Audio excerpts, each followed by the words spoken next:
Assalamualaikum warahmatullahi wabarakatuh. Kami dari kelompok 10 yang beranggotakan Zulfa Fistianur, Faitihatul Faiza, dan Suci Anggerwati.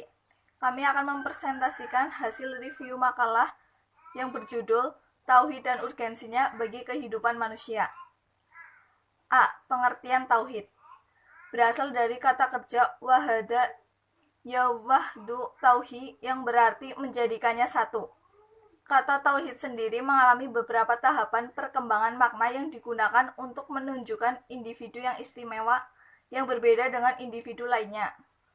Kata al-wahid yang berarti individu yang memiliki kekhususan tersendiri dan tak ada duanya yang membedakannya dari yang lainnya. Tauhid juga didefinisikan sebagai mengesahkan Allah sebagai Tuhan atau rububiyah, sebagai sembahan yang diibadahi, uluhiyah dengan segala nama sifat dan perbuatannya, al-asma wa al-sifah. Pada tahapan makna tauhid sebagai perbuatan hati, pada tahapan tauhid sebagai kematangan dan kemandirian di mana menjadi sebuah disiplin ilmu. Tauhid didefinisikan sebagai ilmu yang dengannya kita dapat menetapkan akidah-akidah agama dengan dalil-dalil yang bersifat mutlak. B. Macam-macam tauhid. Menurut Syekh Muhammad bin Abdul Wahab, tauhid dibagi menjadi dua macam. Antara lain, 1. Tauhid dalam pengenalan, tauhid fi al-makrifah dan penetapan al-isbat, yang nantinya akan terbagi menjadi tingkatan tauhid al-rububiyah dan al-asma wa al-sifat. 2. Tauhid dalam tujuan, al-qasdi dan kehendak al-talb, yang nantinya akan terbagi menjadi tingkatan tauhid al-ilahiyah dan al-ibadah, yaitu ibadah kepada Allah Subhanahu wa taala. Sedangkan menurut Suparman Syukur, tauhid dibagi menjadi beberapa macam. Antara lain, 1.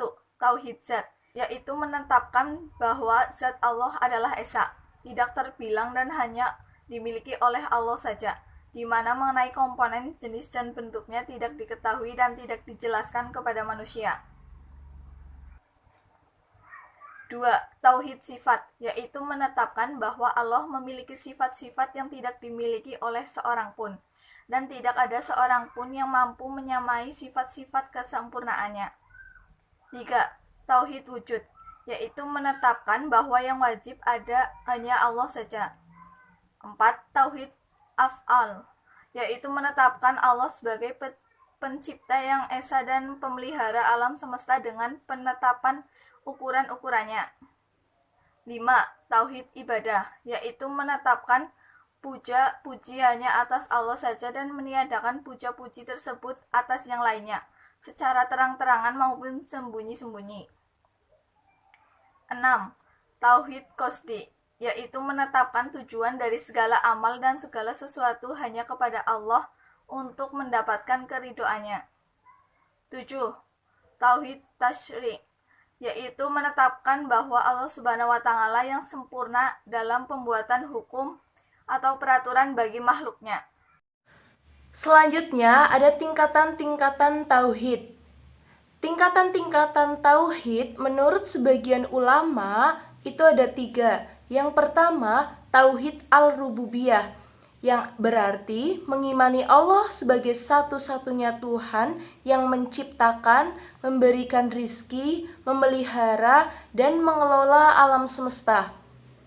Yang kedua ada tauhid mulkiyah, yaitu mengimani Allah sebagai satu-satunya Malik, yaitu pemilik alam semesta beserta isinya, sehingga ia berhak secara bebas untuk melakukan apa saja yang dikehendaki olehnya atas alam semesta dan ciptaan-ciptaannya. Dan yang terakhir ada tauhid ilahiyah, yaitu mengimani Allah Subhanahu wa taala sebagai satu-satunya al-ma'bud atau yang disembah.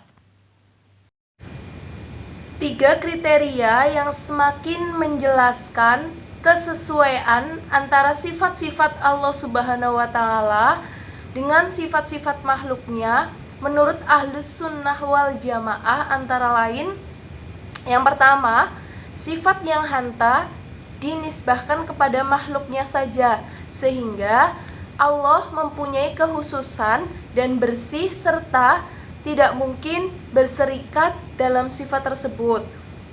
Yang kedua, sifat yang dinisbahkan kepada Allah saja selaku penciptanya.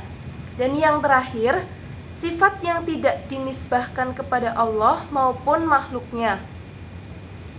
Ibnu Al-Qayyim menyebutkan ada 5 jenis cinta, antara lain cinta kepada Allah, yang kedua mencintai apa yang dicintai Allah, yang ketiga kecintaan karena Allah dan ia di jalan Allah, yang keempat cinta mendua kepada Allah, dan yang terakhir kecintaan manusiawi. Sedangkan Abdullah Nasih Al-Ulwan membagi tingkatan cinta menjadi 3 tingkatan, yaitu Al-Mahabbah Al-Ula, yaitu mencintai Allah, Rasul, dan jihad di jalan Allah. Yang kedua, Al-Mahabbah Al-Wusto, yaitu mencintai segala sesuatu yang boleh dicintai oleh Allah dan Rasulnya dengan cara yang diizinkan Allah. Dan yang terakhir, Al-Mahabbah Al-Adna, yaitu mencintai segala sesuatu yang boleh dicintai oleh Allah dan Rasulnya, melebihi kepada Allah dan Rasulnya, dan jihad di jalan Allah. Selanjutnya, yang D, ada makna kalimat syahadat la ilaha illallah dan konsekuensinya dalam kehidupan. Kalimat syahadat mencangkup akidah Islam dan syariat secara keseluruhan, di mana ia merupakan persaksian la ilaha illallah yang diikuti persaksian Muhammad al-Rasulullah. Persaksian tersebut mencangkup persaksian dengan hati dan pikiran, serta lisan, dan persaksian dengan menghilangkan segala keraguan di atasnya. Para ulama menyimpulkan syahadat mengandung 2 inti. Yang pertama, beribadah kepada Allah dan menjadikan Rasulullah sebagai titik pusat ketauladannya, baik hubungan secara vertikal maupun secara horizontal. Dan yang kedua, taat kepada apa yang Rasulullah perintahkan, percaya kepada apa yang telah beliau sampaikan, dan meninggalkan apa yang dilarang, serta beribadah kepada Allah Subhanahu wa Ta'ala yang telah disyariatkan. Lalu ada tauhid sebagai landasan bagi seluruh aspek kehidupan manusia. Menurut urgensinya, tauhid dibagi menjadi beberapa, antara lain: pertama, tauhid menjadi inti dakwah para rasul. Yang kedua, tauhid merupakan kebutuhan dasar seorang manusia di atas segala kebutuhannya. Yang ketiga, ada tauhid merupakan pedoman bagi kehidupan. Yang keempat, tauhid merupakan ibadah yang tidak dapat ditinggalkan oleh manusia tanpa mengenal waktu. Terakhir, tauhid merupakan hal yang harus dibawa oleh seorang muslim hingga akhir kehidupannya di dunia. Lalu, konsep-konsep mendasar yang dibutuhkan oleh manusia dalam kehidupannya ada 3. Pertama, tauhid dan reformasi. Yang kedua, tauhid dan pembebasan. Terakhir, tauhid dan keadilan. Lalu jaminan Allah bagi orang yang bertauhid mutlak. Allah menjamin orang-orang yang bertauhid kepadanya dan menjauhi segala yang merusak ketauhidannya dengan surga. Demikian presentasi dari kelompok kami. Mohon maaf bila ada kesalahan perbuatan maupun perkataan, baik disengaja ataupun tidak. Terima kasih atas perhatiannya. Wassalamualaikum warahmatullahi wabarakatuh.